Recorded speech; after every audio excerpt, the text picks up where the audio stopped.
Now, for me, what you're about to see from Eric Swalwell not only owns, educates, and puts Jim Jordan firmly in his place, but I think it's really, really important as well. Sorry, I'm toasting my mouth. It's important.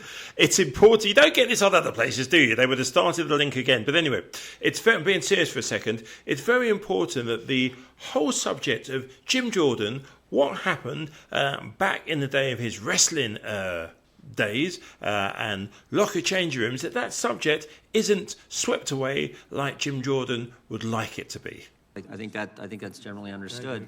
All those in Move to strike the last word. Oh, gentleman from California is recognized. I guess it's a good thing that some folks on the other side are now interested in what happens in a locker room, and we're not going to look the other way. Okay? I'll accept that. But this is something that is not a thing. It's not a thing. We have things happening in our community that are a thing. Kids getting mowed down by assault rifles at their school, that's a thing. Young women in their community having IVF treatments banned, that's a thing. Women being forced into government-mandated pregnancies, that's a thing. And those are all things that we can address in this committee. But okay, I'll play out this exercise with y'all. How are you going to enforce this? I know I'm yielding to somebody over there. Tell me, how are you going to enforce this? This is an on-demand gender check that you want to be a part of now. So how are you going to enforce this? I know I'm yielding to somebody over there. Tell me, how are you going to enforce this?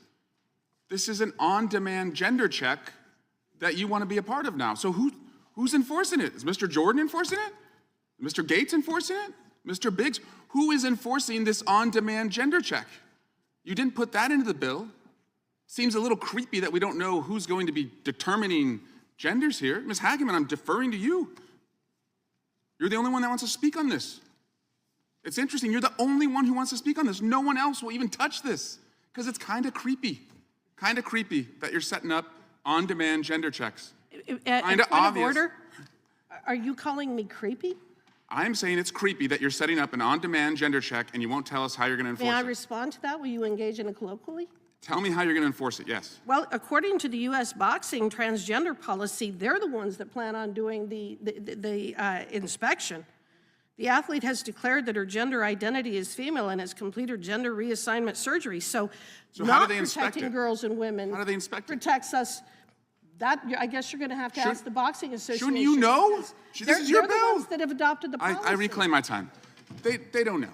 They don't know. They see a small issue that's happening in a few communities, and they want to extrapolate that across America, and they want you to think it's a thing. It's not a thing. There are things. Gun violence, fertility bans, government-mandated pregnancies, those are things. This is not a thing.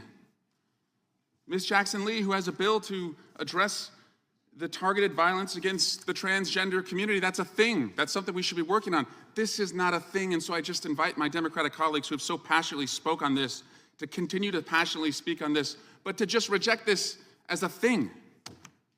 And thank you for caring about what happens in locker rooms. I yield back. And thank you for caring about what happens in locker rooms. I yield back. Gentleman yields back. Measure. This bill would force the national governing bodies, or NGBs, of various amateur sports to adopt exclusionary transgender policies or face losing their status as an NGB in their respective sport. This legislation is yet another ugly attempt by Republicans to bully an already vulnerable minority of trans youth athletes for political gain. To begin, this legislation is a solution in search of a problem. The International Olympics Committee has permitted transgender athletes to compete since 2003. Yet only a handful of trans athletes have ever been qualified for an Olympic event, and the U.S. has only ever sent one transgender woman to the Olympics as an alternate who ultimately did not compete. Under the current system, NGBs determine their own inclusion policies which vary from sport to sport and which continue to evolve.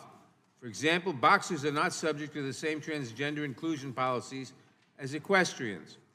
Indeed, USA Boxing recently announced that trans women are eligible to compete in women's events, but they are subject to the most stringent requirements of any sport with a documented policy. NGBs and the people closest on the ground, to the ground on this issue should be left to develop fair and inclusive policies. They do not need Congress to interfere, especially a Republican majority more interested in fear-mongering and demagoguing than actually protecting women. This bill would have us replace transgender inclusion policies that are currently determined on a sport-by-sport basis with a one-size-fits-all ban.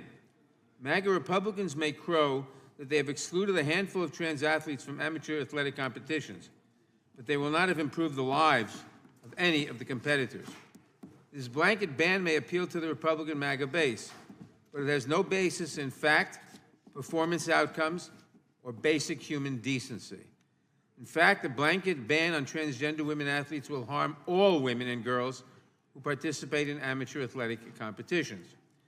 This bill would likely lead to invasive screening procedures to verify an athlete's gender.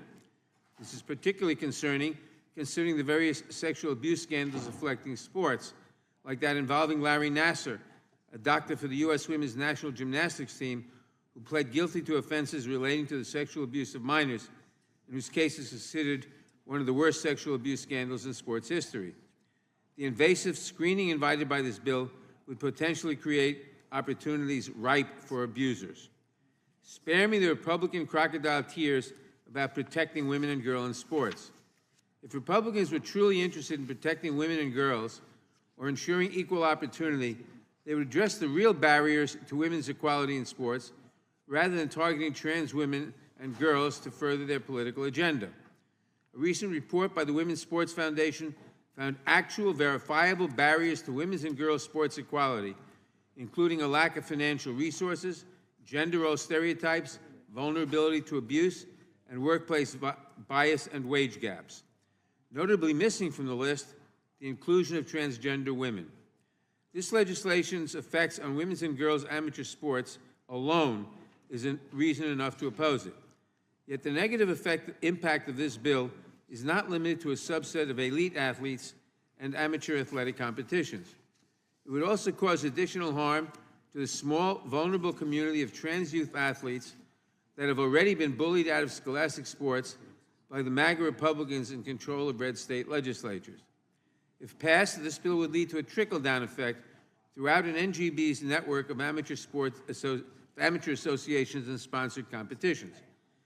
Because nearly half of all states already categorically ban trans women and girls from scholastic sports, trans youth will be denied the last avenue to organize athletic participation available to them, along with all the social, academic, and health benefits organized sports provide.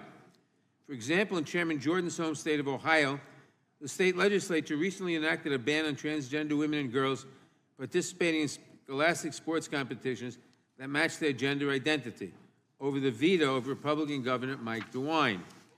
This spiteful measure has the dubious honor of affecting virtually nobody in the state and being appallingly cruel to the few people it does affect. In 2023, there were only 6, count them 6, transgender girls participating in sports programs for grades 7 through 12 out of 400,000 student athletes in Ohio at the time, a minuscule percentage of the population. And we know from reporting that none of those children posed a threat to the chairman and his allies. They just wanted to play in a team with their friends. We hear additional ugly stories from other Republican-run states. And unfortunately, my Republican colleagues here want to export that needless cruelty to every state in the nation. In short, this legislation is an unnecessary, bigoted, and frankly petty exercise of congressional power. I urge all members to oppose it, and I yield back the balance of my time. Gentleman, excuse me, the gentleman yields back.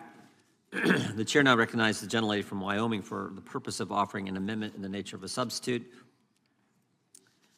Thank you, Mr. Chairman. I have an amendment at the desk. Clerk will report the amendment. Amendment in the nature of a substitute to H.R. 7187, offered by Ms. Hageman of Wyoming, Strike all after the. Without objection, the amendment in the nature of a substitute will be considered as read and shall be considered as base text for the purposes of amendment. The chair recognizes the gentlelady from Wyoming to explain the amendment. Thank you, Mr. Chairman. Again, this amendment makes a small change to the short title and does nothing to alter the substance of the bill. I urge my colleagues to support it, and I yield back. Gentlelady yields back. Who seeks recognition? Mr. Chairman, Gentlelady from Washington is recognized. I have an amendment at the desk. Gentlelady, the clerk will report. Gentleman from Florida reserves a point, or Arizona reserves a point of order. Amendment to the amendment in the nature of a substitute to H.R. 7187 offered by Ms. Jayapal. Page 2. Without objection, the amendment will be considered as read. The gentlelady is recognized to explain her amendment. Mr. Chairman, I'm deeply disappointed. I'm not surprised, but I'm deeply disappointed that my Republican colleagues have brought this harmful bill to a markup to attack the transgender community one more time. The way this bill targets trans people in the name of gender equality is simply insulting. Don't believe for a second that this is about protecting women and girls. My amendment would require a report on the impacts of this bill on all female athletes, since categorical bans on trans women harm all women. That is why women's organizations across the country, including the Women's Sports Foundation, have denounced categorical bans on trans athletes for promoting fear, dangerous stereotypes, unfair scrutiny on high-performing female athletes, and sex discrimination based on misinformation. And just think about this for a second. How are you going to enforce this ban? How do you verify a girl or a woman's, quote, reproductive anatomy? We have already seen horrific sexual abuse against girls and women in sports. If a woman or a young girl, if your daughter doesn't look feminine enough, is she subject to an examination? This is absurd and insulting. Instead of focusing on the real issues that female athletes face, including a lack of financial resources, vulnerability to abuse, and wage gaps, Republicans are instead choosing to appropriate the rhetoric, just the rhetoric, of women's rights to obscure what seems to be a deeply felt hate for gender inclusivity and prejudice against the trans community. Time and time again, Republicans have refused to work with Democrats to work on legislation that would meaningfully protect and support women and girls. Let's just take a quick look at the track record. Last Congress, House Democrats passed the Paycheck Fairness Act to combat gender-based wage discrimination, and one Republican voted for it. We passed the Women's Health Protection Act to protect abortion access twice, and each time not a single Republican voted for it. And now many Republicans won't even stand up to attacks on IVF. Instead of protecting women, Republicans are focused on limiting women's rights and autonomy. They have supported nationwide abortion bans, and now they're trying to ban trans athletes against the guidance of international athletic institutions that have long recognized categorical bans are unnecessary to achieve fairness.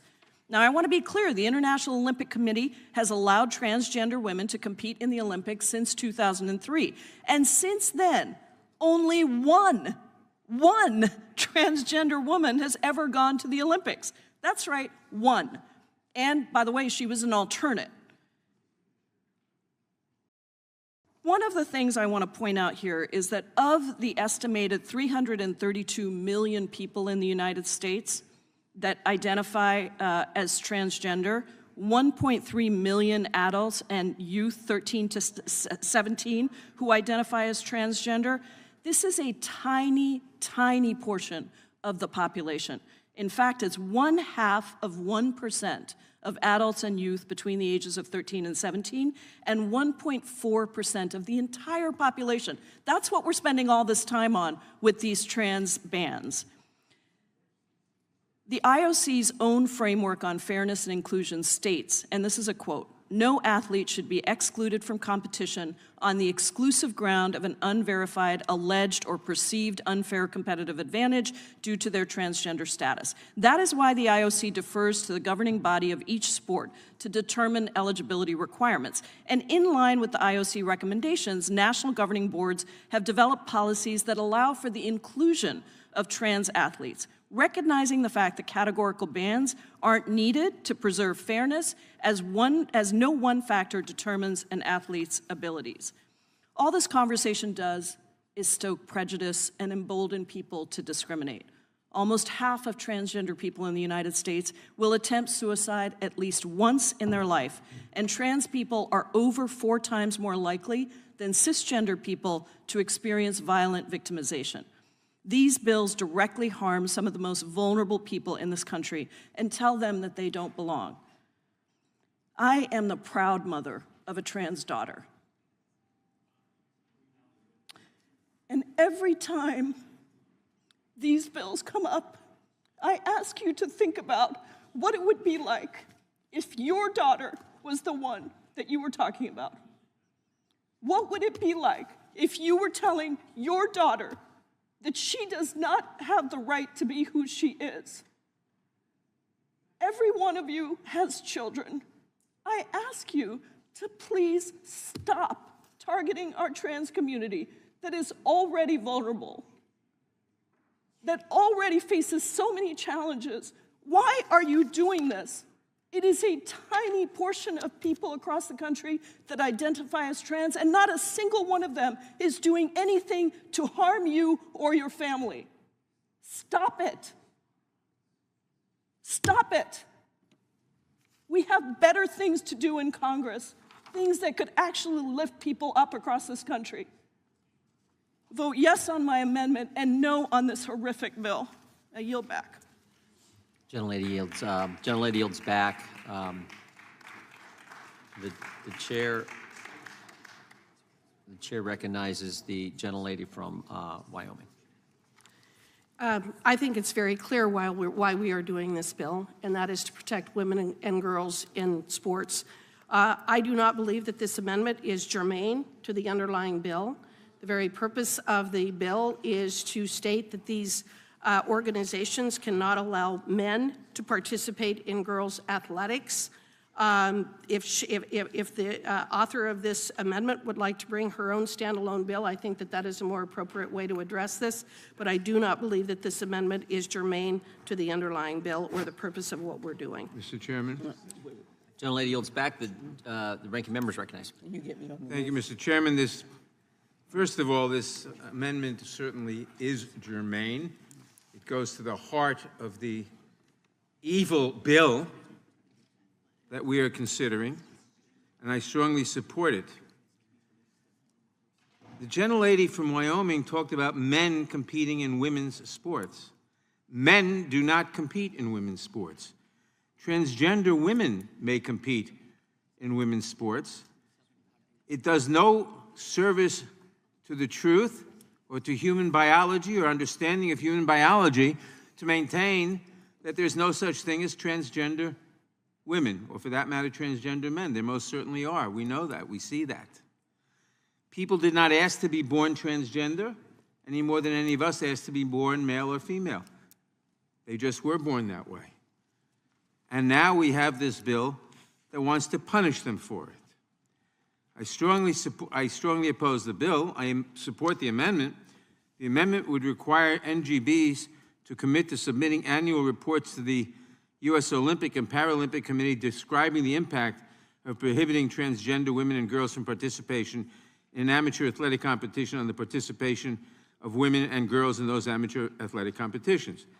As I mentioned in my opening statement, I oppose this legislation in part because its blanket ban will harm all women and girls, in addition to all transgender women and girls.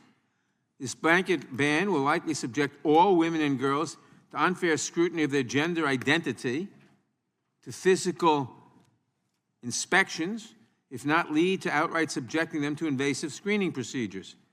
It also would likely lead to increased harassment of any other person perceived by anyone as not conforming to harmful and discriminatory stereotypes based on some people's expectations of femininity.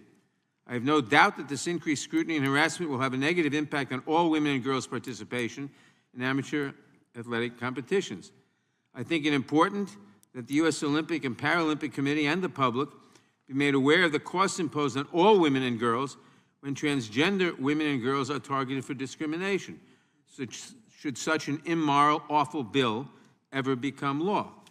While I still would not support the underlying legislation if adopted, I would urge members to support this amendment. It slightly improves an awful, evil piece of legislation. I urge the adoption of the amendment and the defeat of the bill. The gentleman yields back. The question occurs.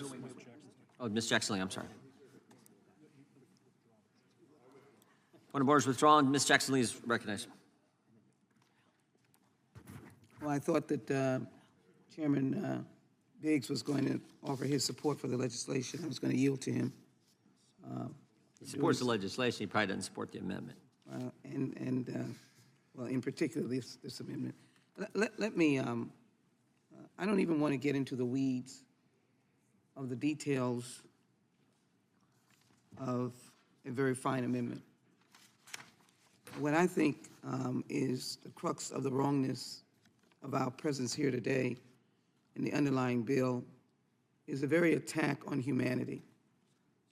And it has been my understanding, being in the judiciary in this room and being on this committee for 2 decades plus, that our basic infrastructure is to improve and enhance the conditions of humanity.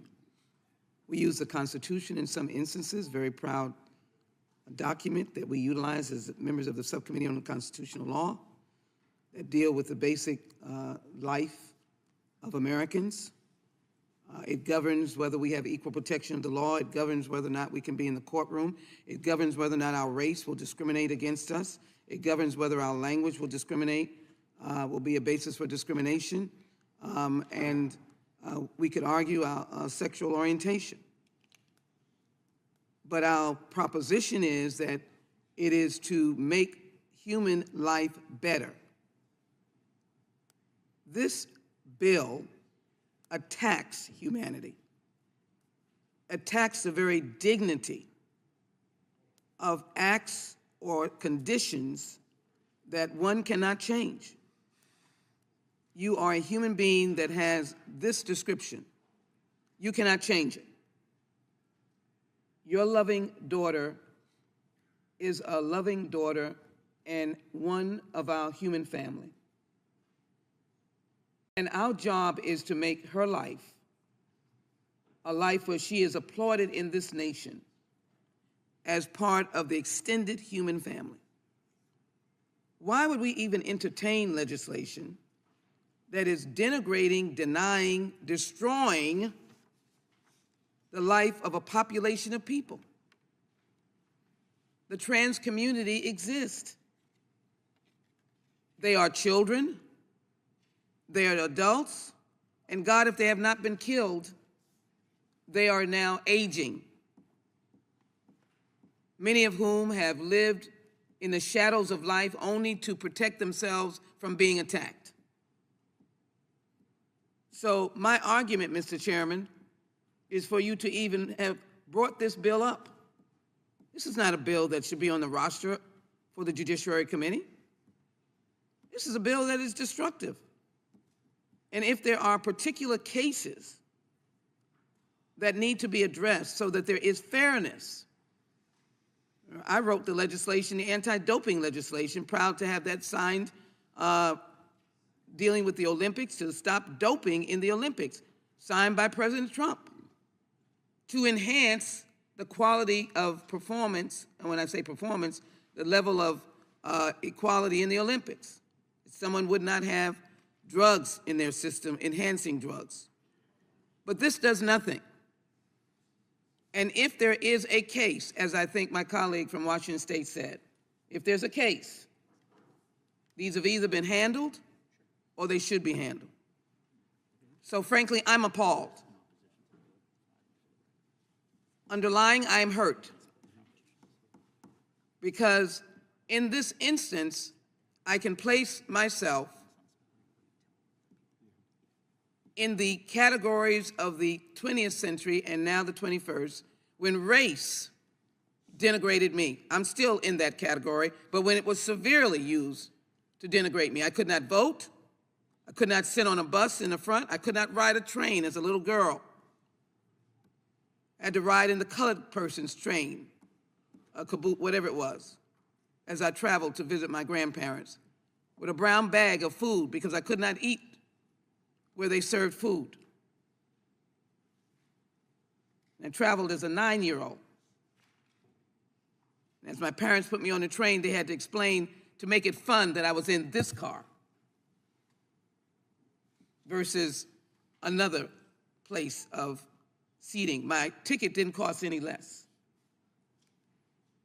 And so I respectfully ask that this legislation be withdrawn from the roster. I ask unanimous consent because it has no place on this particular set of legislation. Gentleman from Kentucky. None. Gentleman, And with that, Mr. Chair, I ask unanimous consent that the bill be withdrawn. gentleman from Kentucky objects. Gentlelady's time I has yield. expired. The I yield. gentleman from Kentucky is recognized. Mr. Chairman, I move to strike the last word. Gentleman can proceed. And I like to yield time to Ms. Hageman from Wyoming. Thank you, Mr. Massey. There is really no discussion so far on the actual bill. There's a lot of emotional language and a lot of accusations being made by my colleagues on the other side, but no discussion about the need for the bill that we are debating at this time. In terms of the amendment, I would like to point out to my colleague from New York, as he read the amendment, he actually changed the language of what is stated in the bill in order to make a point, because he recognized that the word that is in this amendment actually completely undermines every single thing that he said. According to the amendment, it would insert the line, commits to submitting annual reports to the corporation that include for each calendar year a report describing the impact of prohibiting a person whose sex is male from participating in an amateur athletic competition that is designated for females, women, or girls on the participation of females, women, or girls in that amateur athletic competition. So the very purpose of this amendment is to do a report on the impact of allowing men to compete against women and have a requirement for that annual report. I think that I can tell you what that annual report would show, and that would be that every time that a man competes against a woman, or virtually every time, they're probably going to beat them. So I don't know that we need that report. I oppose this amendment for that reason alone, but I would ask that in the future, when you are reading the amendment, you actually read what is stated rather than what you wish was stated and then arguing against that. It's a classic straw man argument. On the other side, there have been discussion about invasive screening procedures, and that if we adopt our bill, that there would have to be invasive screening procedures. In other words, this accusation that for any woman who was competing in athletics, they would have to be subjected to a physical examination. First of all, it's a red herring. It's stupid as all get out, and it's just absolutely not what has happened historically. But I would point to the policy by the U.S. Boxing Association, which actually requires that very kind of screening. It must state that the boxer who transitions from male to female is eligible to compete in the female category under the following conditions. The athlete has declared that her gender identity is female and has completed gender reassignment surgery. I would assume that the only way they're going to be able to determine that is if they actually physically examine these people to determine whether in fact they have been castrated, which I find to be an absolutely absurd position to be taking by the Boxing Association. I would also say I do not need to be lectured by a man on the issue of protecting women and girls in sports or what a woman actually is. I know that. I know what a woman is. I do not need to be lectured that somehow by saying that men cannot compete against women, we are hurting women and girls. That is an insult to women and girls. It is an insult to me personally, that you believe that I am not capable of understanding the difference between women and girls and men and boys. I also believe that The entire argument is focusing not on the issue at hand, again, whether men and boys should be able to compete against women and girls in the Olympics, which is all that this bill does. I would ask unanimous consent to submit for the record the instances of men hijacking women's sports and the various examples that we have demonstrating not only the injuries that have been suffered by women as men have participated in girls' sports, but also the girls and women who have been affected by this, including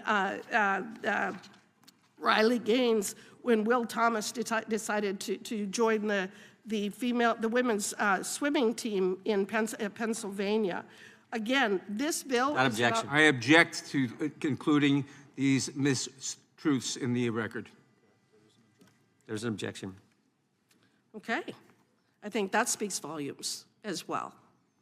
If you do not want in the record the information about the impact that men are having on women's athletes, I would also ask for unanimous consent to submit to the record 3 articles: USA Boxing Slam for new transgender policy that allows biological men to compete against women. Objection. Boxing champs Olympic gold medalist rip USA Boxing over transgender policy. Girls need to stick together. And USA Boxing codifies rule allowing male participation in women's division. Without objection. Gentlelady's time has expired. Yield back. The gentlelady from Georgia is recognized. Thank you. I move to strike the last word. Gentlelady can proceed. I find it extremely distressing that we find it okay in this body to be able to bully our trans youth for political gain. I'm speaking in opposition to this bill in its entirety. I do support, however, Ms. Jayapal's amendment. Like most amateur athletes, generally most trans athletes do not compete on elite levels. This bill imposes a blanket ban on amateur competition anyway, because nearly half of the states have already banned trans women and girls from scholastic sports. This bill would deny trans youth the very last avenue that they have to athletic participation that's actually available to them, along with all the social, all the academic, and health benefits organized sports provide for them. So I find it very distressing that we are targeting our young people, we are targeting our children, and I just think that we should be doing everything that we can to uplift them. That's what we're talking about today, supporting them, uplifting them emotionally, psychologically, physically. That is our role. And I yield back. Gentlelady yields back. The gentlelady from Vermont is recognized. Thank you, Mr. Chair. Move to strike the last word. Gentlelady is recognized. Thank you. At the top, I'd like to ask unanimous consent to enter into the record a New York Times article from June 2023, how the GOP picked trans kids as a rallying cry. Objection. Gentleman objects. So, here we are, spending time once again, using our valuable time to pick on a class of people in this country. I believe I'm the only person on this committee who represents the LGBTQ community, though I always say that we know of. And I have to tell you, I've been absolutely stunned by the amount of time and energy that we have spent in this Congress talking about trans kids, their parents, gay Americans, that somehow my community is the source of all that is wrong in this country. And I want to associate myself with the remarks of Ms. Jackson Lee from Texas and Ms. Jayapal from Washington. This is about basic humanity. This is about dignity. And it is no secret, if you are paying attention, that my colleagues on the other side of the aisle have decided that this congressional term would be about bringing up the issue of trans kids and their families and gay Americans relentlessly. Amendments and bills and riders constantly, as if we have nothing better to do than to demonize our fellow citizens, because that's what we're talking about here. It's about constantly trying to get Americans to hate one another. It is about dehumanizing children. Children. And as a former teacher, I can tell you it is hard enough to be an adolescent without getting all of these messages from our elected officials that somehow they are not worthy, they are not loved. And some of the rhetoric that I hear right now in this body is about making them less than human. And all they want to do is live their lives. Attend school, have friends, participate in sports. Know that their government is not using every opportunity to fan the flames of fear and hatred. Now, I understand that there are some people in this room and in this body as a whole that may actually believe the rhetoric, may actually believe that you are doing good. But I'm telling you, it has a devastating effect on children, on teens, and their parents. In this committee, we had a hearing on trans kids generally and the danger, essentially, they were to the American way of life. And right there in that seat, we had a conservative Republican woman who came to talk about her experience trying to raise her trans kid and what it felt like for her to sit in this body and have members of her own party try to treat her as if she were somehow doing damage to her child by simply trying to hold her for all that she was. I don't believe that you think you're doing real damage, but I'm telling you, you are. This is not how we should be spending our time. We should be spending our time uplifting Americans, alleviating suffering, letting Americans know that we believe in them and we support them. And not this fear-mongering, this constant fear-mongering in this Congress. People who just want to live their lives and the families who love them. I yield back. Gentlelady yields back. The question occurs on the amendment offered by the gentlelady from Washington. Those in favor say aye. Aye. Those opposed, no. No. In the opinion of the chairs, the noes have it, and the amendment is not agreed to. A roll call being requested. The clerk will call the roll. Mr. Jordan? No. Mr. Jordan votes no. Mr. Issa?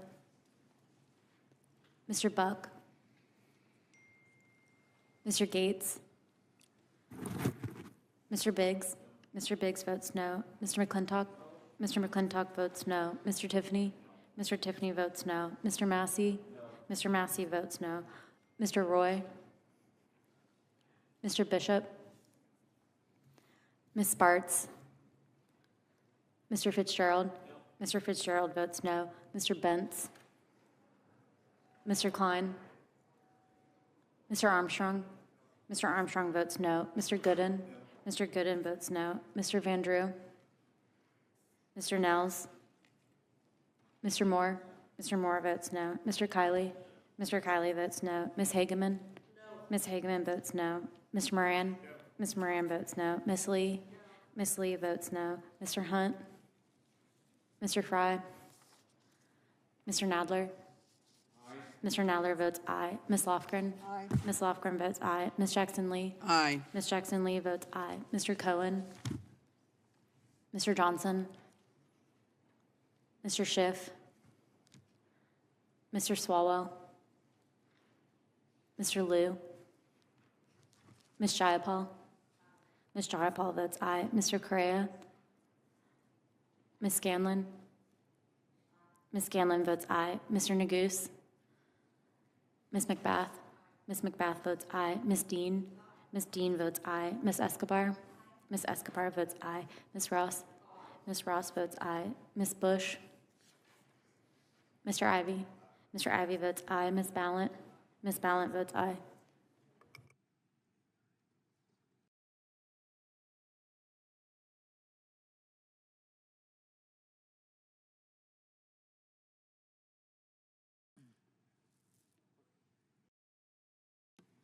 Clerk will.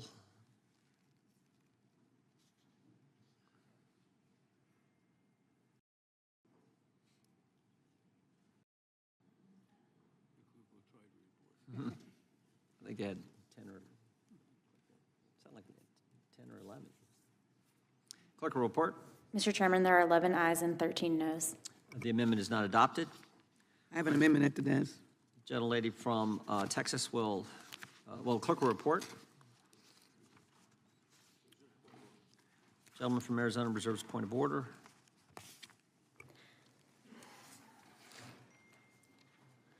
Substitute for the amendment in the nature of a substitute to H.R. 7187 offered by Ms. Jackson. Without objection, the amendment will be considered as read. The gentlelady from Texas is recognized to explain her amendment. Mr. Chairman, I thank you very much. I do this not to be partisan or not to take seriously the amendment process. I've already indicated that this is an attack on humanity and really has no place here today.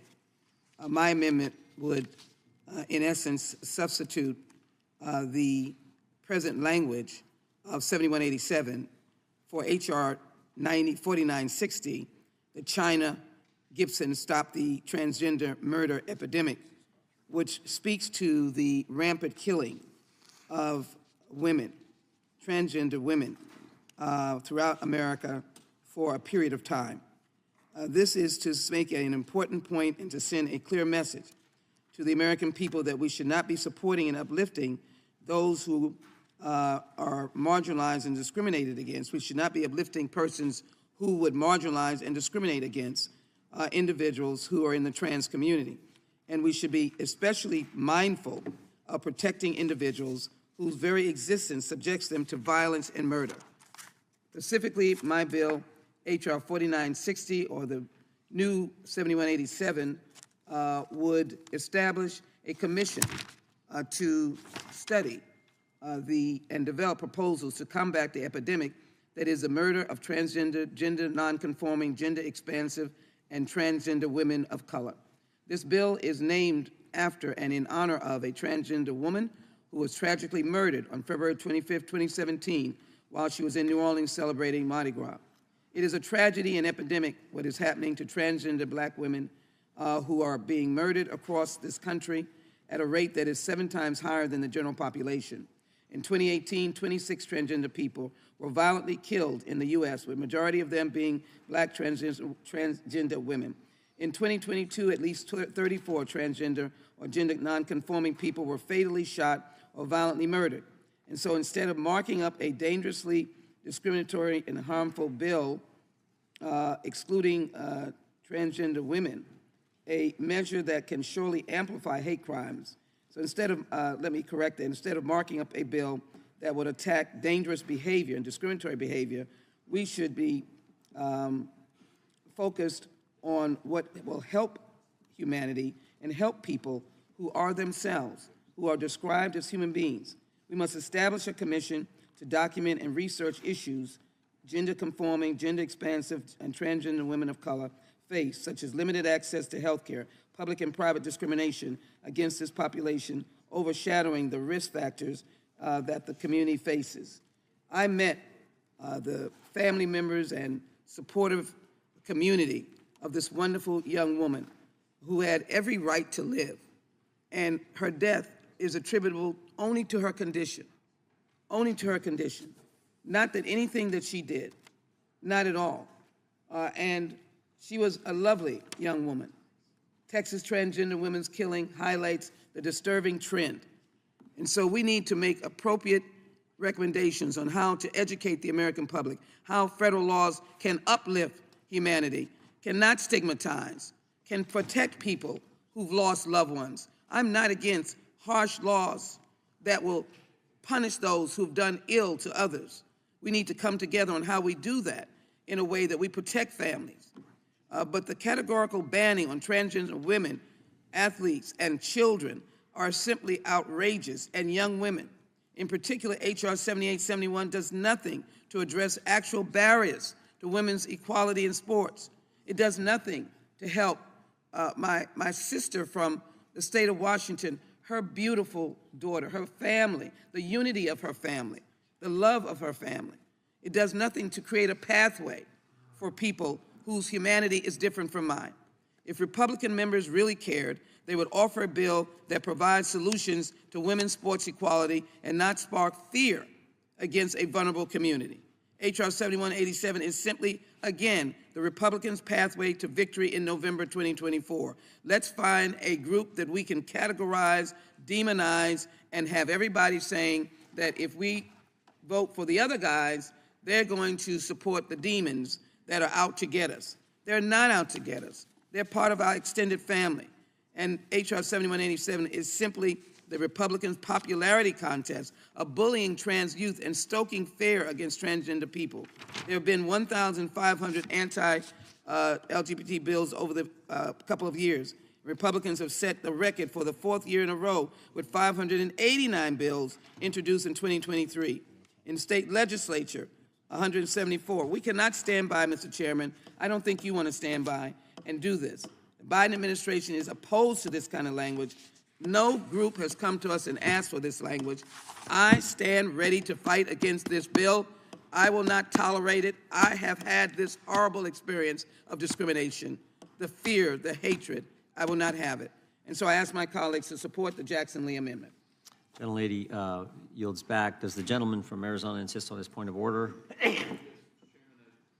Yes, Mr. Chairman, I do. The gentleman insists on his point of order. Does the gentlelady wish to respond on the germaneness point of order? I absolutely do, Mr. Chairman. I expect so. This underlying bill deals specifically with the trans community, though it may be dealing with athletics.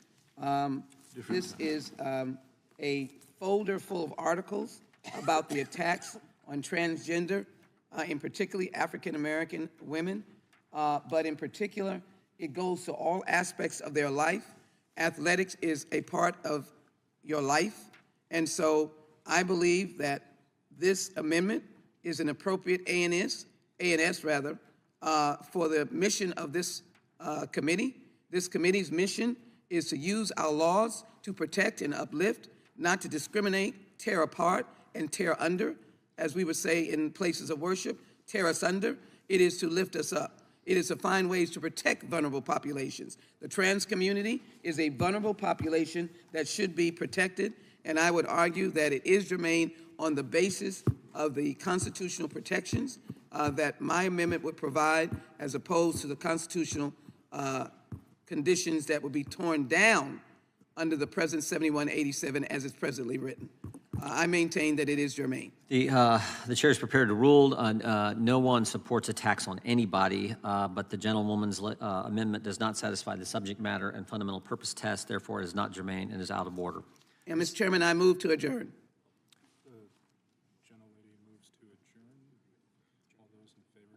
Mr. Chairman, I move to adjourn. The gentlelady has a motion to adjourn. All those in favor say aye. Aye. Those opposed, no. No. Roll call. In the opinion of the chair, the noes have it. A roll call being requested. The clerk will call the roll on the motion to adjourn. Mr. Jordan? No. Mr. Jordan votes no. Mr. Issa? Mr. Buck? Mr. Buck votes no. Mr. Gates? Mr. Biggs? Mr. Biggs votes no. Mr. McClintock? Mr. McClintock votes no. Mr. Tiffany? Mr. Tiffany votes no. Mr. Massey? Mr. Massey votes no. Mr. Roy? Mr. Bishop? Ms. Spartz? Ms. Spartz votes no. Mr. Fitzgerald? Mr. Bentz? Mr. Bentz votes no. Mr. Klein? Mr. Armstrong? Mr. Armstrong votes no. Mr. Gooden? Mr. Gooden votes no. Mr. Van Drew? Mr. Nels? Mr. Moore? Mr. Kiley? Mr. Kiley votes no. Ms. Hageman? Ms. Hageman votes no. Mr. Moran? Mr. Moran votes no. Ms. Lee? Mr. Hunt? Mr. Fry? Mr. Nadler? Aye. Mr. Nadler votes aye. Ms. Lofgren? Aye. Ms. Lofgren votes aye. Ms. Jackson Lee? Aye. Ms. Jackson Lee votes aye. Mr. Cohen? Mr. Johnson? Mr. Schiff? Mr. Swalwell? Mr. Liu? Ms. Jayapal? Ms. Jayapal votes aye. Mr. Correa? Ms. Scanlon? Ms. Scanlon votes aye. Mr. Neguse? Ms. McBath? Ms. McBath votes aye. Ms. Dean? Ms. Dean votes aye. Ms. Escobar? Ms. Ross? Ms. Bush? Mr. Ivy? Mr. Ivy votes aye. Ms. Ballant?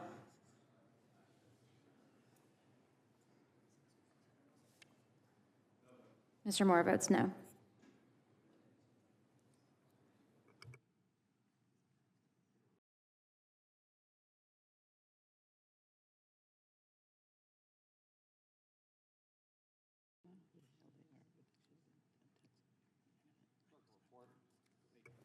Mr. Chairman, there are 8 ayes and 14 noes.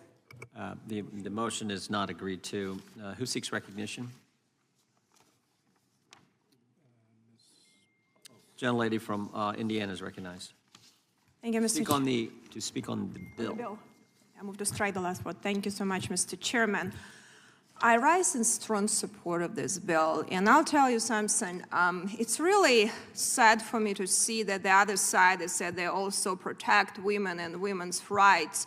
It's really, not protected these rights for women, and girls to be competitive in sports. And I'm talking as a woman who's been in very male-dominated professions all my life, whether it was farming, commercial real estate, large finances, and politics. It is extremely hard if you're a woman, independent thinker, and someone who is not a puppet to the establishment of your party to survive, especially in politics where we have, a lot of men, that I would call, a lot of pricks with no balls but attack the women. And that's why I'm a big supporter of, of Second Amendment rights, which is the ultimate equalizer, because ultimately, let's just be honest, physically, we are not as strong as a man. When we have Second Amendment, it makes us equal. And that is why it is equality rights, Second Amendment, I truly believe. And for me, it's sad to see, I'm also a mother of 2 girls, that we are actually trying to put girls in disadvantage. And a lot of these girls work extremely, extremely hard to be able to succeed in the sport. It's very competitive, sometimes even, probably spend too much of their energy and don't even have time for academics. But truly, for me, it's very offensive to see that we have actually men who were, biological sex males now competing against these girls. Let's just be honest, whether we're playing golf or other things, we have for a reason. We have a different place where girls hit the ball, which is a reason for that. And it's sad for me to see that on this issue, we become politicized, and not protecting actually girls' abilities and celebrate successes and win. And now we even have biological male going into sports, where they're already tough on any other industry. It's good old boys clubs everywhere. And I hope the other side will start politicizing. There is no one here saying that we should be promoting any violence. No violence against anyone should be. People have their rights to do whatever they want, even craziest things, unless they want to hurt someone else. But this actually can hurt women in the sports, and we have, accidents happen at that. It limits the ability for women and girls to win and succeed.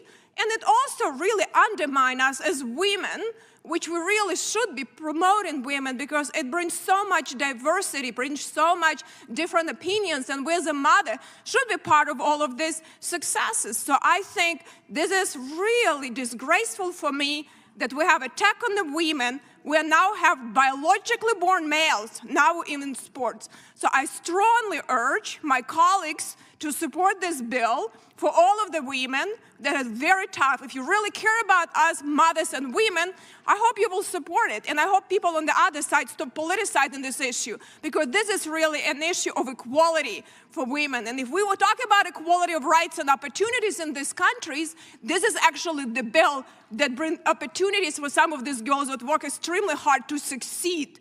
And it's not easy to be a woman. I tell you, conservative woman is even harder, which makes us stronger. We have a lot of good, strong women, and I think we need to really cherish and support that, not to try to really attack with, with really politicizing and bad legislation that, the other side is trying to do. So I think it's truly protection of women's rights, and if you stand for women and women's rights, you should be in strong support of this bill. And I urge my colleagues to support it, and I strongly support this bill. And I thank you, my colleagues, for bringing it to this committee. And I think this is an issue that's very important because we're the country of equal rights and equal opportunities. And I think, a lot of times we forget about that. And I think women bring so much to the table. And I would like to have more women be involved, and I want women to be able to succeed in sports because it brings a lot of opportunities for them that otherwise they will not have. And, and these girls are working hard. And I thank everyone who will be supporting this bill, and we should really be watching who really standing for women or just does talking points and political appeasement on paper. Do you really stand for women and women's rights or not? And I thank you very much, and I yield back. Gentlelady yields back. The gentlelady from, I think, I just want to get the right order because I don't know if you do you have an amendment or do you? I have an amendment. Okay, and we'll go with the gentlelady from Pennsylvania, and then we'll go to Mr. Ivey. Thank you, Mr. Chairman. I have an amendment at the desk. Clerk will report. Amendment to the amendment in the nature of a substitute to H.R. 7187. Gentleman from California reserves a point of order. Without the amendment will be considered, without objection, the amendment will be considered as read. The chair now recognizes the gentlelady from Pennsylvania to explain her amendment.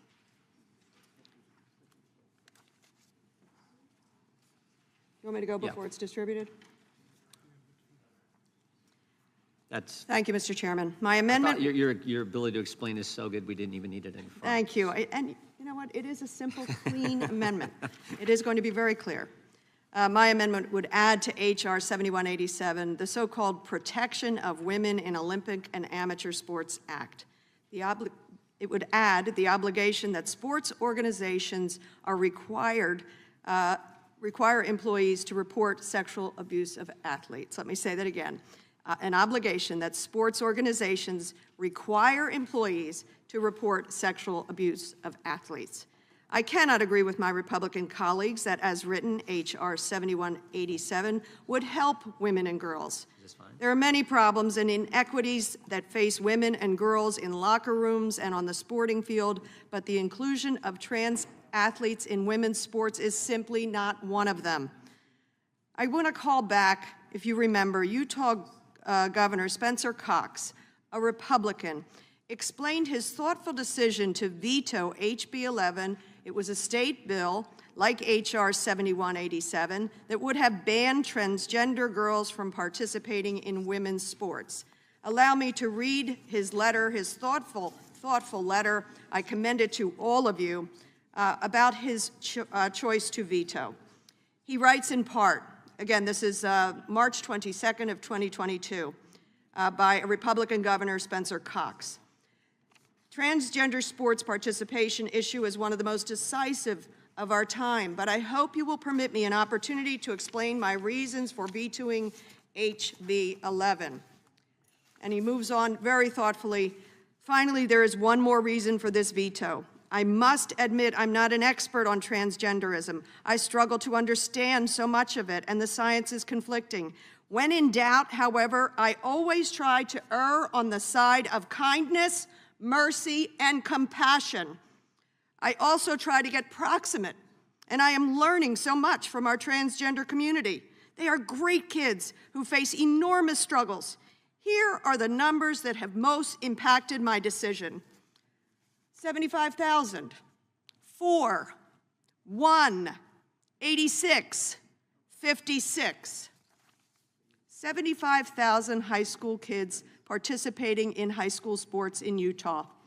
4 transgender kids playing in high school sports in Utah. 1 transgender student playing girls' sports. 86% of trans youth report suicidality. 56% of trans youth having attempted suicide. 4 kids, and only 1 of them playing girls' sports across his entire state. That's what this is all about. 4 kids who aren't dominating or winning trophies or taking scholarships. 4 kids who are just trying to find some friends and feel like they are a part of something. 4 kids just trying to get through each day. Rarely has so much fear and anger been directed at so few. Please, members on the other side of this aisle, read this thoughtful letter from your Republican colleague who says that we should err on the side of mercy and compassion and allowing children to have their lives as difficult as it is to get through adolescence in a state of being happy in themselves, participating with their friends in sports. Why would you deny that? What are you afraid of? Honest to God, what are you afraid of? I don't understand it. These young people desperately need to be included, to be welcomed. You send the exact opposite message every single time you can. And I have to admit to you, consider the paradox of what we just considered, a bill to protect children from exploitation, grotesque exploitation, and yet we follow it up with a bullying bill. Shame on this markup. We should not turn a blind eye to the genuine problems facing women and girls who we know are disproportionately vulnerable to sexual abuse. UNESCO reports that roughly 1 in 5 women and girls around the world have suffered sexual abuse in sporting events and in the sporting environment. These horrific accounts must not go unreported. I urge my colleagues who are serious about protecting women and girls, not merely bullying trans children, to support my amendment. I urge my colleagues to err on the side of kindness, mercy, and compassion. I yield back. The gentlelady yields back. The chair recognizes the ranking Chairman, member. I withdraw the point of order, but I would note that the amendment hang on. the gentlelady described is not the one before us. Yeah, and that's what we're going to the ranking member. A gentleman withdraws a point of order. Mr. Chairman, the wrong amendment by Ms. Dean was distributed, so I ask that that amendment be withdrawn and the proper amendment distributed. Without objection, and the next time Ms. Dean offers an amendment, we will wait for it to be distributed. Okay, reserve a point of order. I think she explained it, but we'll make sure everyone gets a copy of the amendment. Ms. Dean has 2 amendments. I assume she's going to offer them both, but we'll get the one distributed, and then we'll proceed with debate.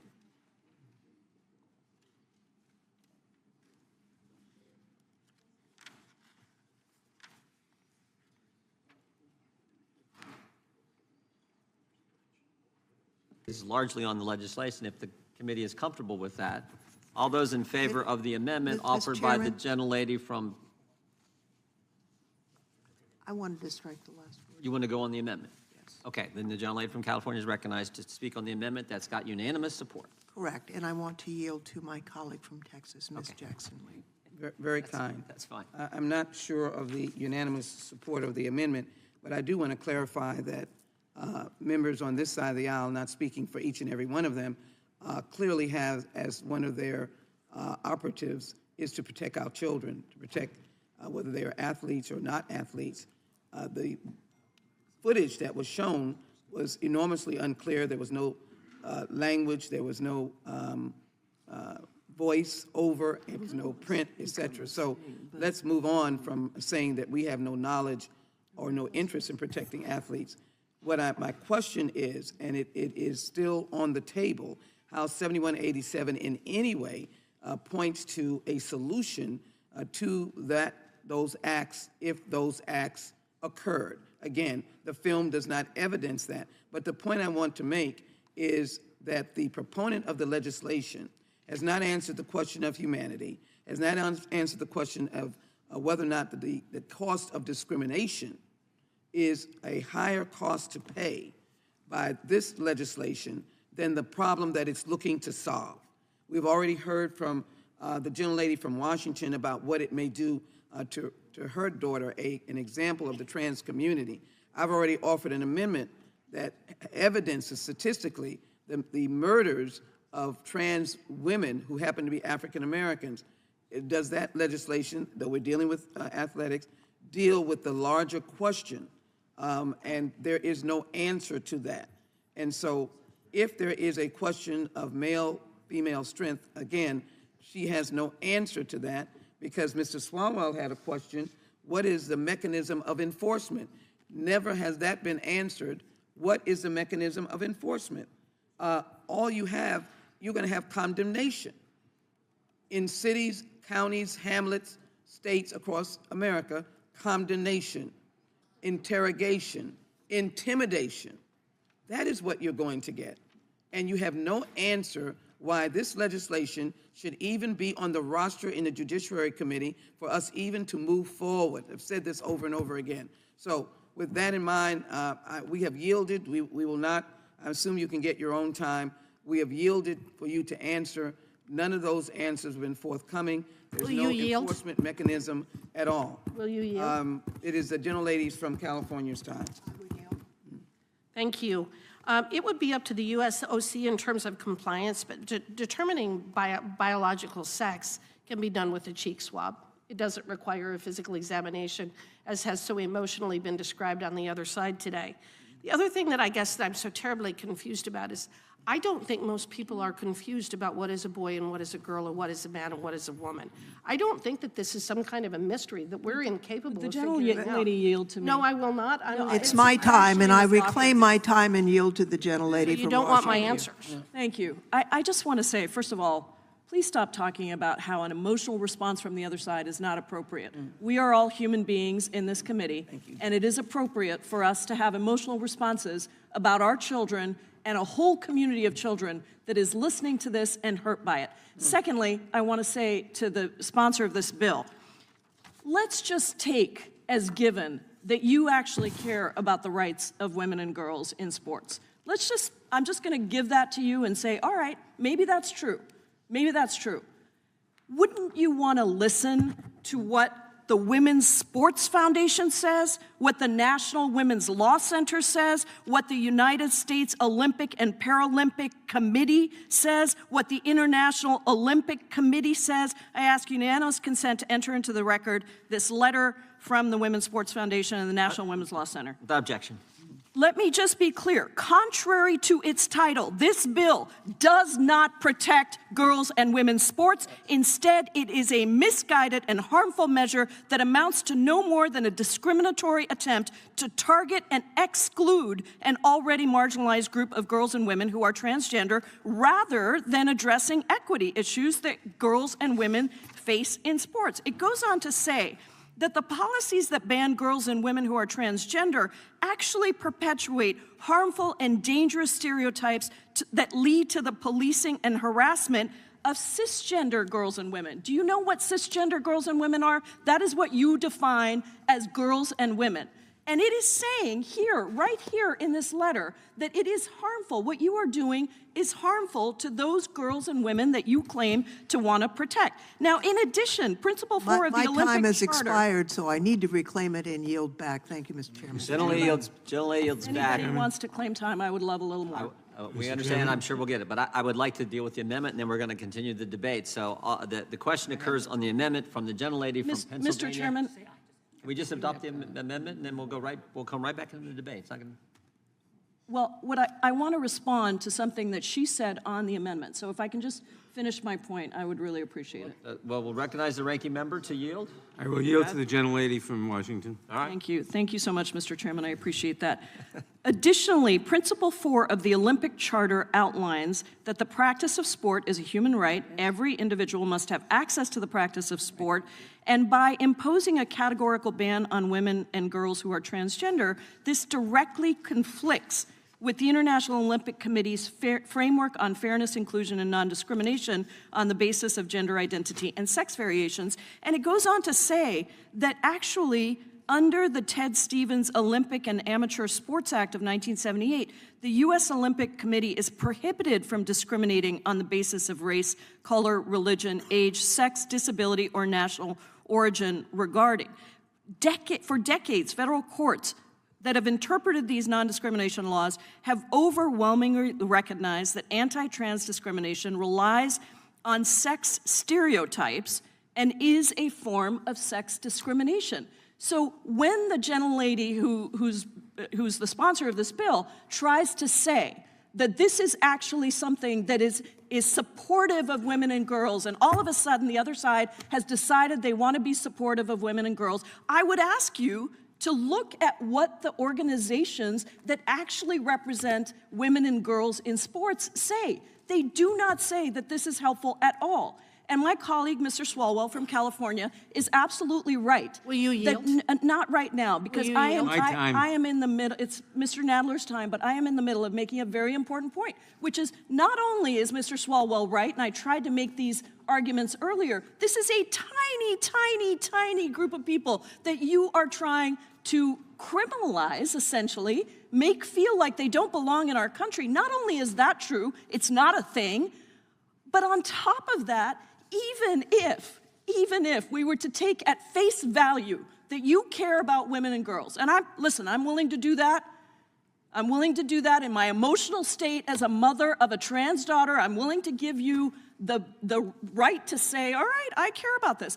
Even then, why don't you listen to the National Sports Foundation that deals with sports for women and girls and what is good inclusive policy?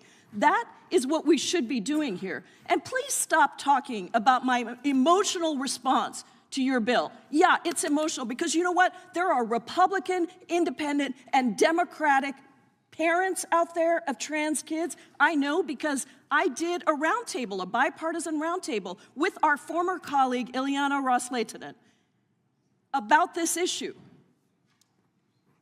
People don't want this ridiculousness, and it is deeply hurtful and harmful to our kids. Now, maybe you don't have a trans kid.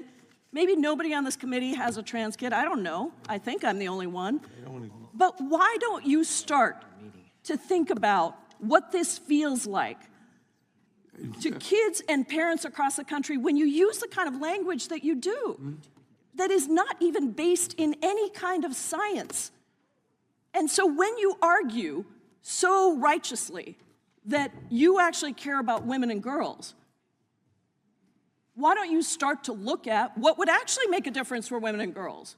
Like more money so that we could make sure that women and girls programs are really thriving, like equal pay for athletes so that they can pursue their careers.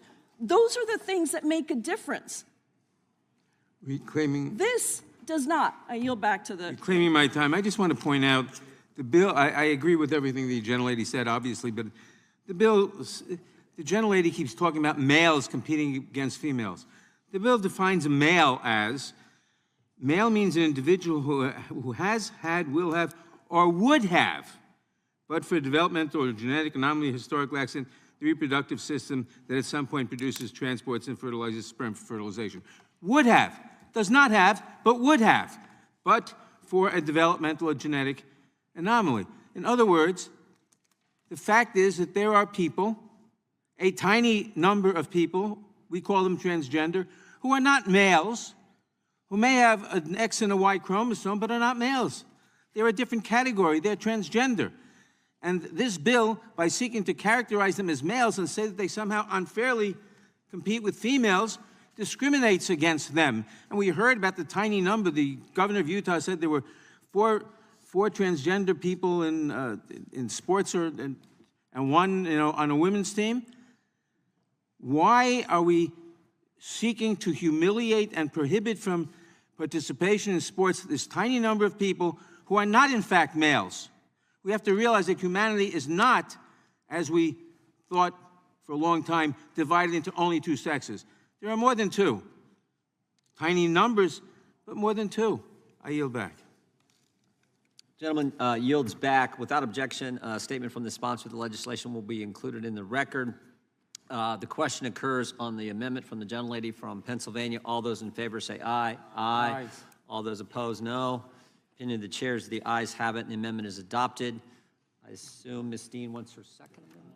No, I think we're going to go to Ms. Scanlon. Ms. Scanlon is recognized. Thank you. I do have an amendment at the desk. The clerk will report.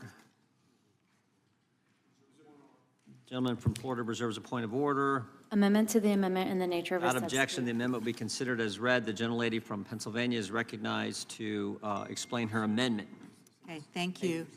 I want to be clear here. This bill, H.R. 7187, is not about supporting and protecting women or females, as the bill would define them. As several of my colleagues have pointed out, the rationale for this bill and many of the comments we've heard from the other side of the aisle elevate cynical and dangerous political attacks on the transgender community. Everyone deserves the opportunity to play sports, to be part of a team, to have fun, and to learn resilience while challenging themselves. House Republicans have already voted to keep trans girls and women off their school sports teams. Now they want to jam through a bill to prevent trans girls and women of all ages and all levels from participating in sports. The fact is that there are real issues facing female athletes, but as usual, our Republican colleagues are missing the mark. Where's the discussion of legitimate barriers like lack of resources, vulnerability to abuse, bias, and wage gaps? I find it outrageous that this majority is yet again using the House Judiciary Committee to fearmonger and bully members of the trans community, a group of already marginalized citizens who just want to fit in and be included. When I was growing up, Title IX was in its infancy, but we knew the purpose of that law was to make everyone welcome and included in sports, an experience that has taught every member of my family valuable lessons that we still use today. Whether in school or elsewhere, we should not retreat from policies that promote the inclusion of all Americans, whether in athletics, employment, academics, housing, or all aspects of our civic life. I understand that the proponents of this bill say that they want to protect women and girls, but as multiple members have pointed out, this bill does so at the cost of marginalizing and harming individuals in our transgender community. That's what this bill is about, exclusion and fear-mongering. Meanwhile, the policies that American people and American women in particular actually want continue to be ignored or attacked. Now, this bill, as written, defines a female as an individual who has had or will have the reproductive system that at some point produces, transports, and utilizes eggs for fertilization. Very handmaiden kind of definition there. This bill mimics bills that have been brought in several states, which have sought to narrowly define the terms male and female while ignoring science and facts regarding sex and gender, particularly for the transgender population. Actual scientific research shows that it's more complicated than just male or female. Sex chromosomes can indicate one thing, anatomy can indicate something else, and other genetic factors can play a role. We know that our Republican colleagues aren't open to considering the rights and facts regarding our transgender citizens, and they've refused to withdraw this bill from the markup. So, since this bill purports to define women by their reproductive systems, I think it only makes sense that we do talk about reproductive health care here today, because we can't talk about women's equality for female athletes or others in the workplace without talking about access to reproductive health care. That's why I'm offering an amendment to this bill to prohibit amateur sports organizations from discriminating against anyone for being pregnant or accessing reproductive health care, including abortion care, contraception, or IVF. And that would include not only athletes, but also the coaches, administrators, and staff of these organizations. Since the Dobbs decision to overturn Roe v. Wade, states across the country have moved to restrict access to reproductive health care in a variety of ways, including banning abortion care, IVF, and certain forms of contraception. The consequences have been devastating as providers have been forced to relocate and close their doors. And American women have found themselves in dangerous situations as they've struggled to find appropriate care. In the face of that reality, we need to make sure that the athletes and staff working at these organizations aren't discriminated against for accessing needed health care. If my Republican colleagues really wanted to support women, they'd support this amendment and ensure that female athletes and all women have the freedom to make their own personal health care decisions. I yield back. Gentlelady yields back. The point of order withdrawn. Gentlelady from Wyoming is recognized for 5 minutes. Again, this amendment has nothing to do with the bill that is before this body. Talking about abortion and contraception and reproductive health care services has nothing to do with protecting girls and women's sports and athletics. If you want to come up with and introduce a bill directed to this, you're more than welcome to, but it has nothing to do with the debate we're having today. I also want to say I'm really tired of the other side personally attacking us and impugning our character and accusing us of all kinds of nefarious deeds simply because we do not adopt your radical gender ideology.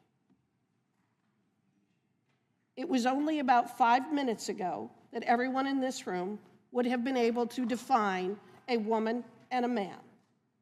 It was only about 5 minutes ago that every woman in this room would have been horrified by the idea that Title IX would be used to allow men to compete against women in athletics. It was only about 5 minutes ago that we recognized that there are biological differences between men and women with very, very limited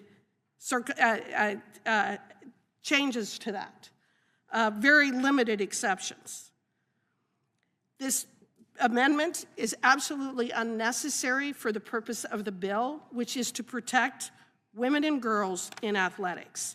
And in terms of the public sentiment on this, public sentiment is not on your side.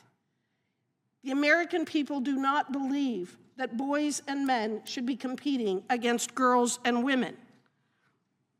The Washington Post survey from April 2023, 66% of Americans do not think that biological males should be allowed to compete in women's sports competitions at the high school level, and 65% of Americans do not believe that biological males should compete in women's sports at the college or professional level.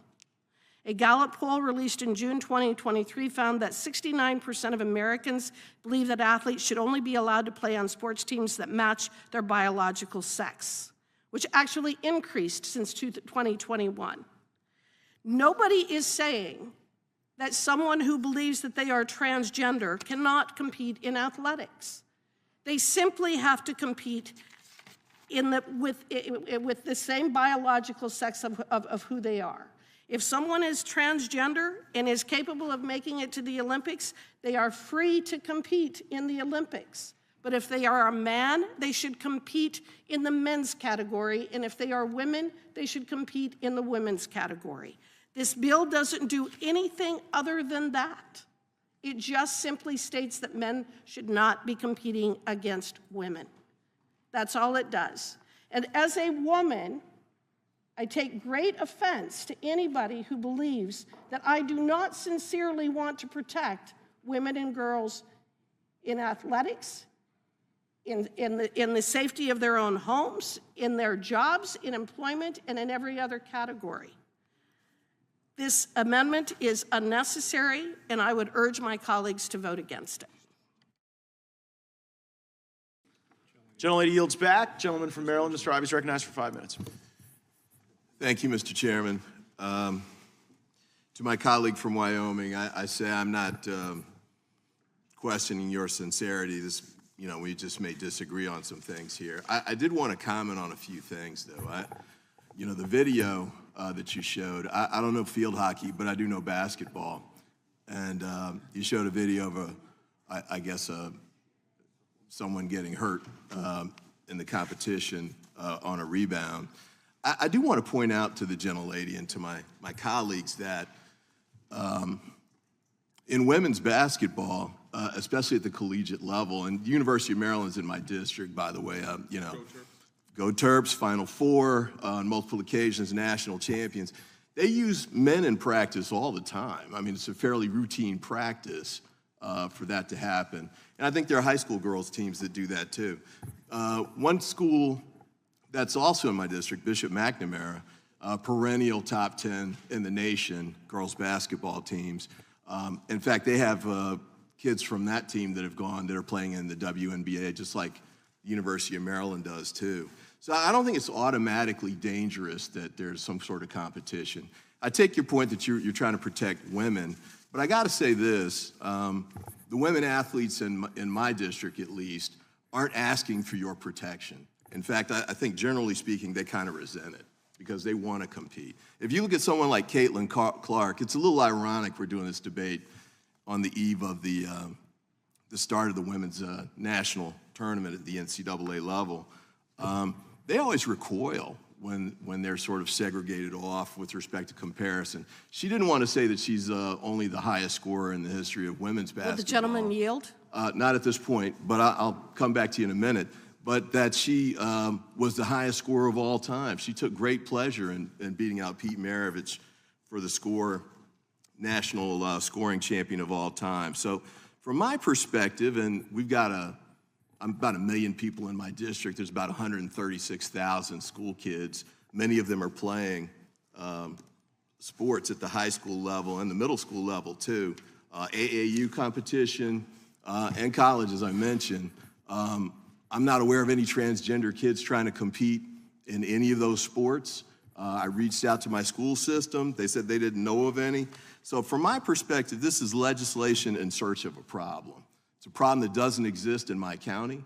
I haven't really seen it at our state level in Maryland.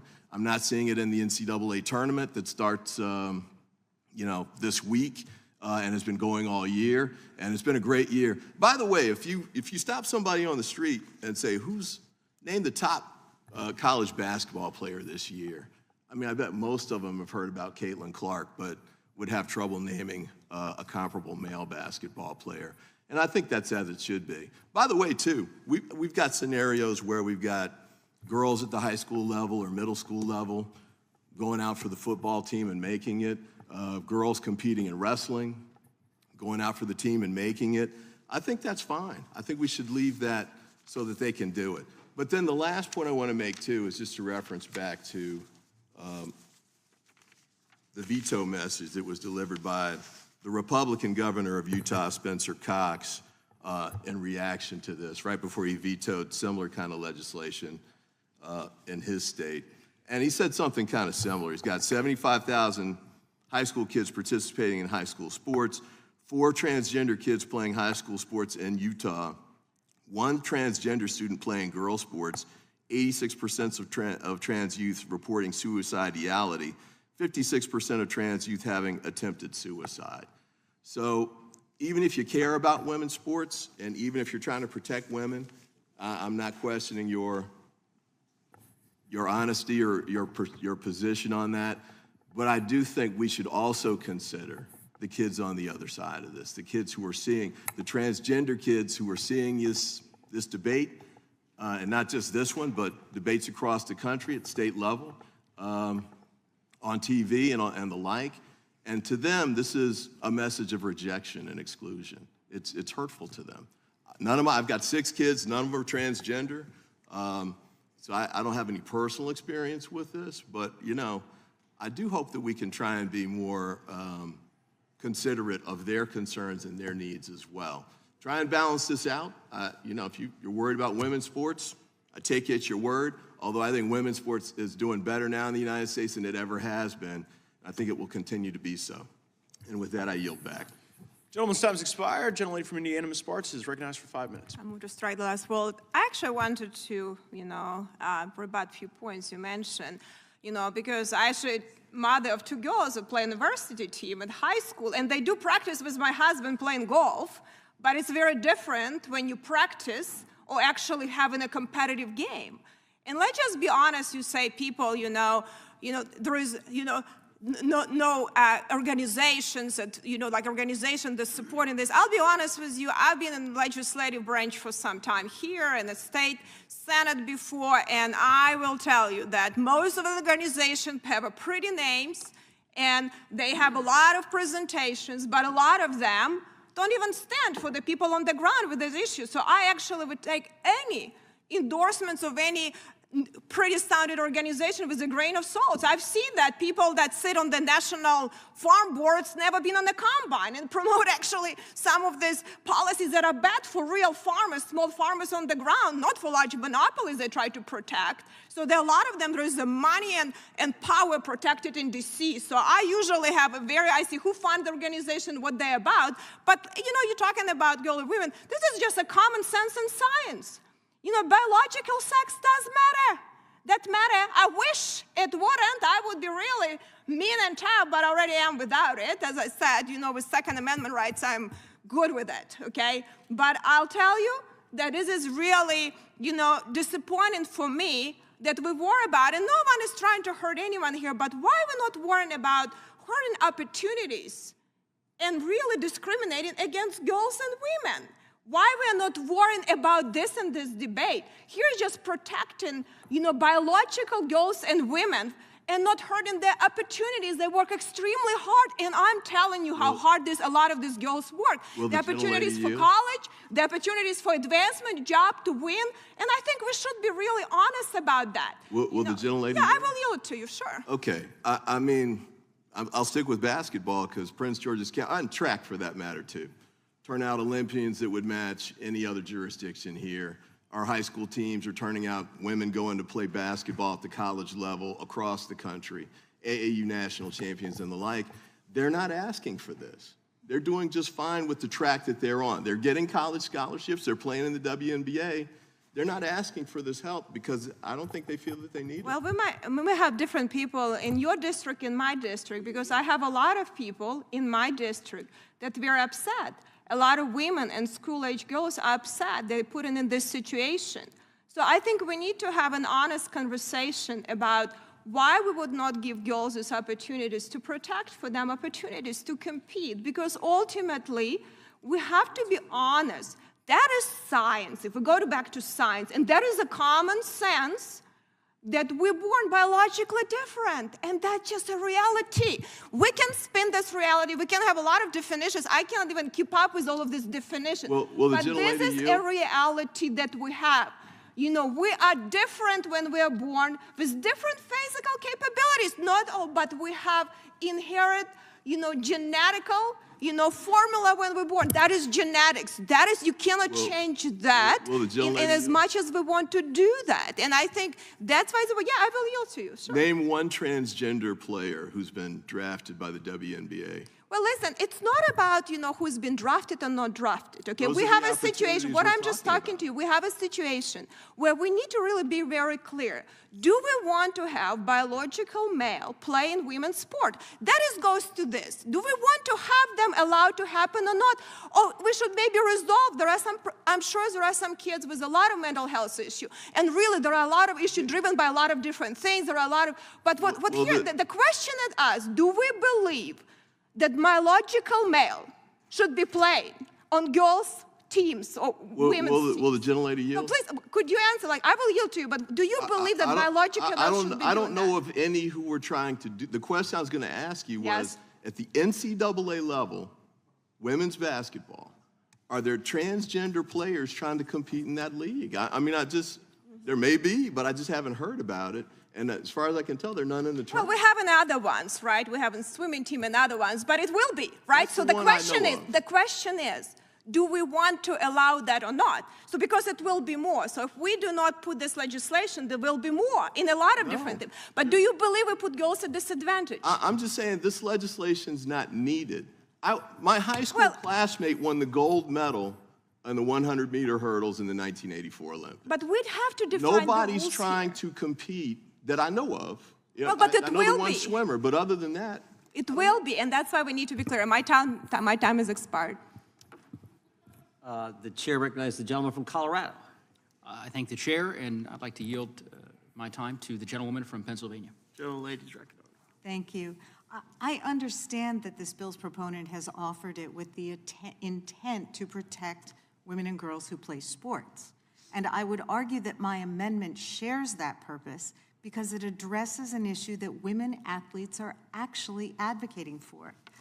This bill explicitly defines females in terms of their reproductive capacity, their ability to produce eggs and bring them to term.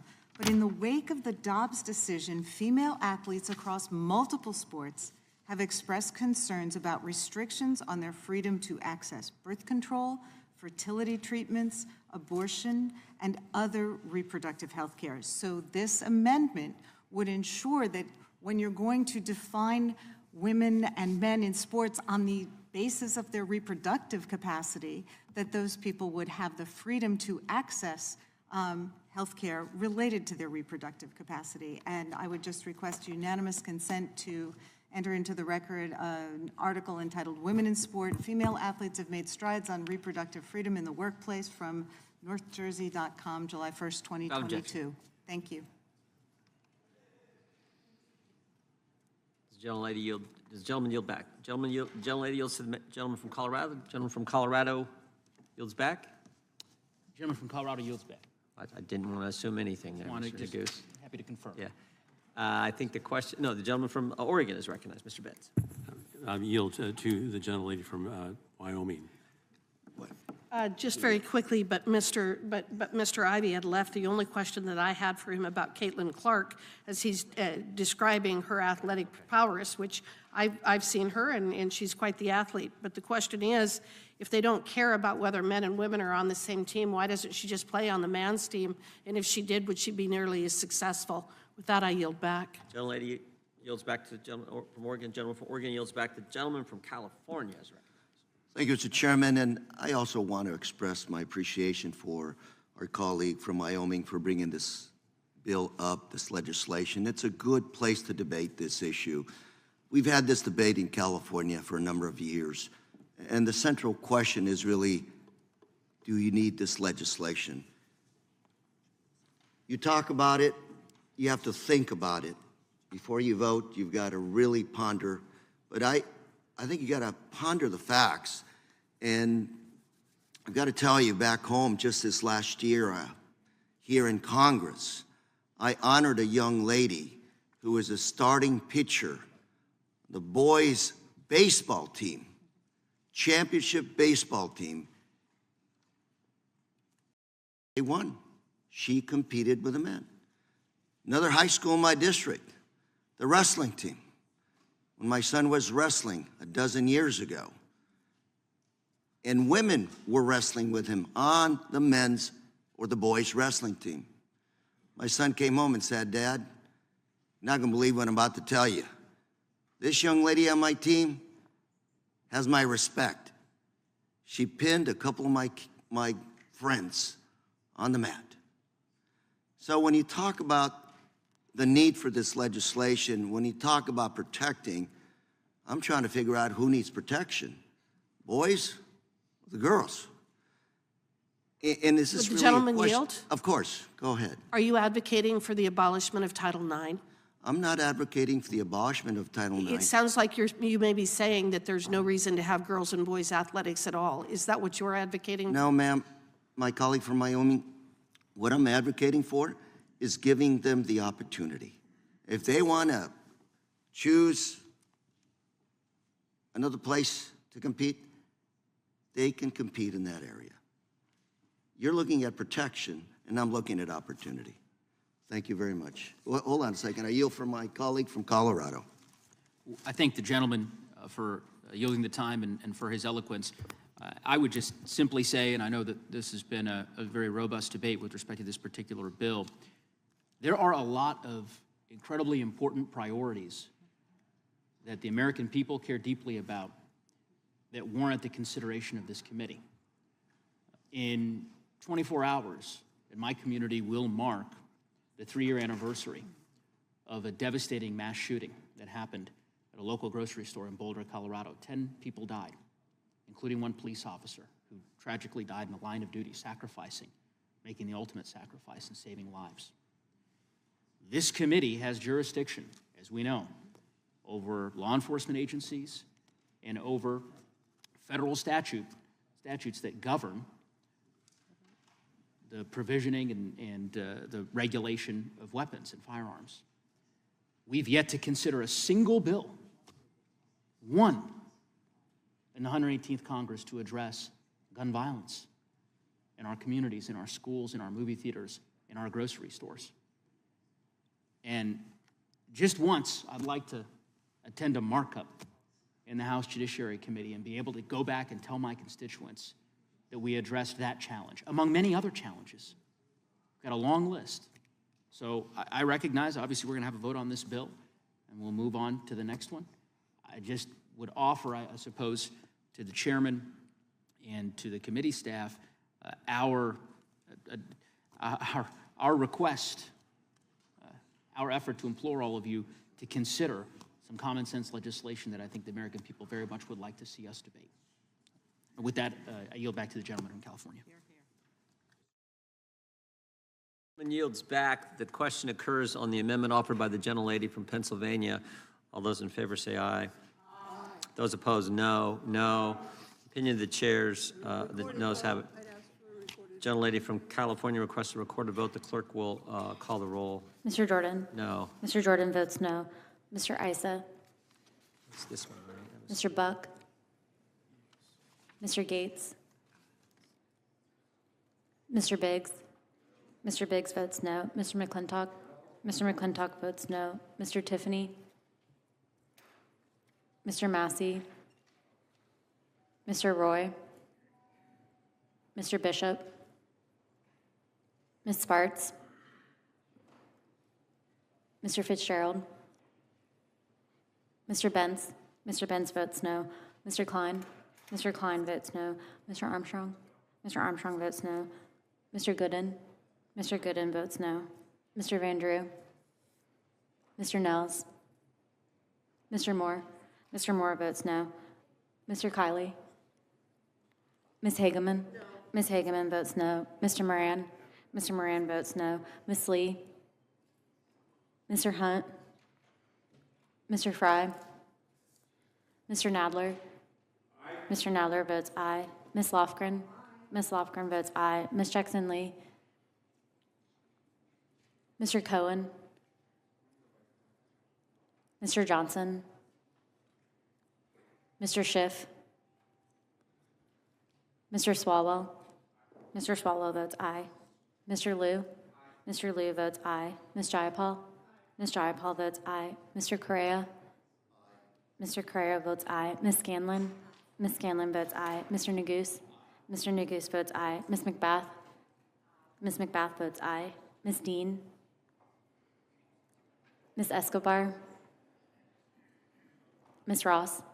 Ms. Ross votes aye. Ms. Bush? Mr. Ivy? Mr. Ivy votes aye. Ms. Ballant? Mr. Van Drew, you are not recorded. Mr. Van Drew votes no. Ms. Sparts, you are not recorded. Ms. Sparts votes no.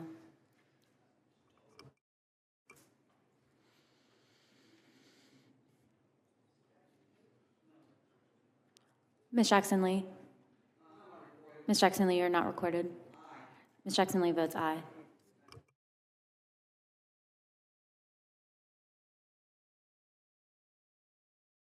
Gentleman from Florida. Mr. Gates, you are not recorded. Mr. Gates votes no.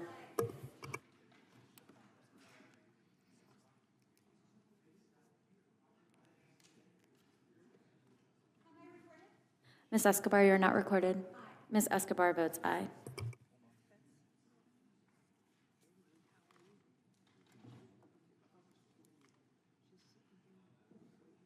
We okay?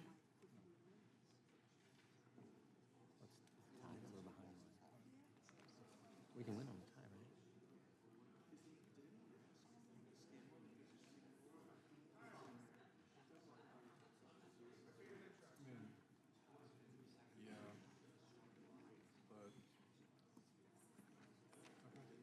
Man, we're waiting away. I mean, we can do it if we want. The risk is more people show up. We've seen Johnson today. We've seen Davis. We've seen Ballant. So we should just go. We should wait for members.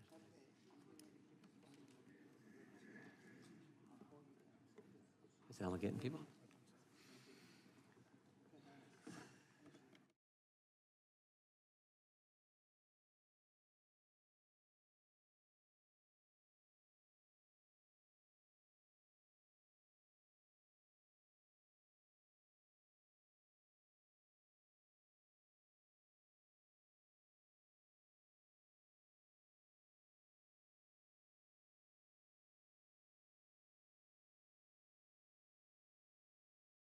Wisconsin.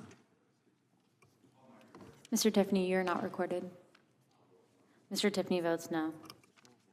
Clerk will report. Mr. Chairman, there are 13 ayes and 14 noes. The amendment is not adopted. Who seeks recognition?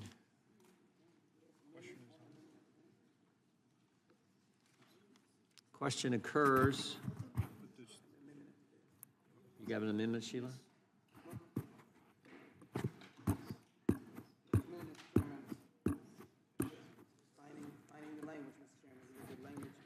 Okay, all right.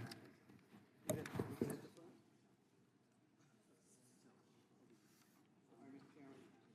is not my modus operandi. I'm always prepared. Sorry that there's No problem. missing documents. Gentlelady from Texas is recognized.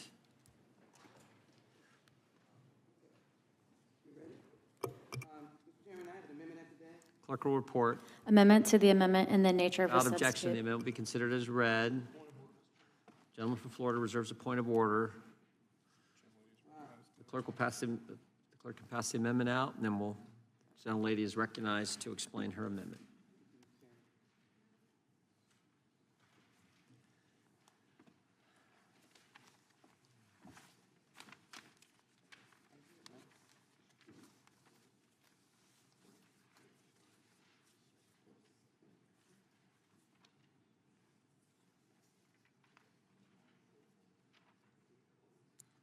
Gentlelady may proceed. Thank you very much, Mr. Chairman. As I indicated, I have You want to hit the mic there? with the underlying legislation, and it is clear that I oppose it. I've made a point of the necessity of our work being to uplift humanity, and however you wish to interpret the underlying legislation, it poses a great difficulty for an isolated or a unique group of Americans. So I oppose this legislation because of its blanket ban will harm all women and girls in addition to transgender women and girls. If an NGB is required to ban all transgender athletes from competition designated for women and girls, the question arises, how will they enforce the ban? We have throughout this markup asked that question and have yet to be answered. This legislation then would likely lead to invasive screening procedures to verify an athlete's gender across the sports world that would potentially create opportunities ripe for abuses. And to suggest that DNA, we know what DNA has been used for. We have a historical record from slavery into the 20th century in terms of the actions of the Germans dealing with the Holocaust. We know what this leads to. This bill's blanket ban would still invite scrutiny and harassment of any other person perceived by anyone as not conforming to sex stereotypes. And so these harmful and discriminatory stereotypes are often directed at women of color who would likely receive disproportionate scrutiny if this dreadful bill ever became law. According to a letter opposing H.R. 7187 signed by dozens of civil rights groups in states with bans on transgender athletes, there are already reports of cisgender girls being accused of lying about their gender and subsequently being subject to harassment and threats simply because they don't meet some people's interpretation or expectations of femininity. While the purpose of this bill is fundamentally wrong, this amendment would at least improve it by effectively prohibiting an NGB from instituting a blanket ban on transgender participation. I want my colleagues to know this goes against my very grain because I have indicated that this legislation should not be before us, but I have yielded in a last-ditch effort to be able to make give some light to a very tragic initiative that is going to be detrimental to this nation. And so I ask my colleagues to support, which may be an enhancement of the underlying legislation, of banning all categories so that the original 1980 Act.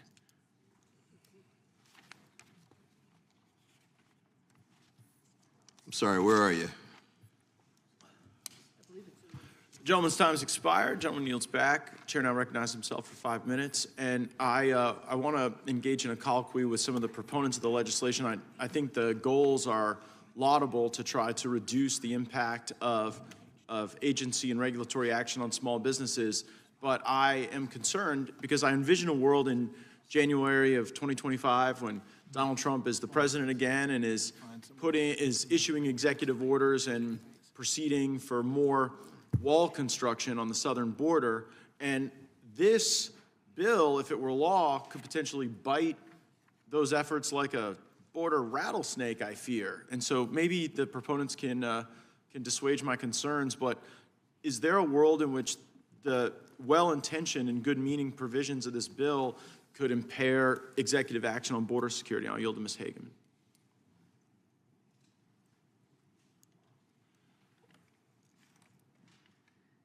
Or Mr. Moran. Sorry, Mr. Chair, could you repeat that? Yeah, I want to give you the opportunity to dissuade my concerns that the provisions of this act could be utilized by a small business or a nonprofit to impair executive action on border security. No, because we're not talking about executive action. We're talking about regulatory burdens from the administrative state on businesses. And frankly, if we're going back to the original intent of the 1980 Regulatory Flexibility Act, which was the act I was referencing for you just a second ago to the gentleman from Maryland, what we're talking about is, are we going to force our government to slow the regulatory process down or not? Yeah, but the question is whether or not someone could slow down, not the regulatory process, but could slow down a regulation that is there to facilitate additional construction of a border wall. For example, if President Trump were to have to issue executive orders, if DHS were to have to engage in eminent domain, or some other regulatory act in concert with Texas or someone else, like, is there a world in which some nonprofit or small business could send the Trump administration off on some prove-it wild goose chase while people are coming across our border? I guess that's my question. Yeah, if the gentleman is asking if a bill that's passed by Congress can be misused or misinterpreted to thwart good activities, I would say that's always a possibility. And certainly we do not intend this bill to be overly broad, but we need to provide a pause and a regulatory slowdown that affects small businesses. So the intent is not to do that, certainly not. Can we conceive of hypotheticals when that might happen? Well, I suspect we can conceive of many hypotheticals, but the reality is this is going to preserve businesses' ability to grow without the administrative state bringing down its heavy hammer on it. And if I may engage as well? Certainly. What this is a good government.